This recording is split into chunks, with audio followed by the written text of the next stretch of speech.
If you ordered the Rotary Blade Sharpening Attachment only and intend to attach it to your twice as sharp, you may have to make one modification to your machine. You may have to increase the size of the screw holes on the base of your machine.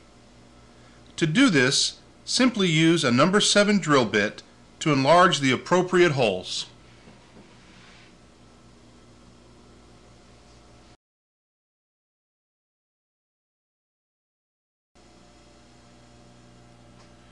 To attach your motor to your rotary fixture, align the holes on the base of your motor with the screws on the plate of the fixture.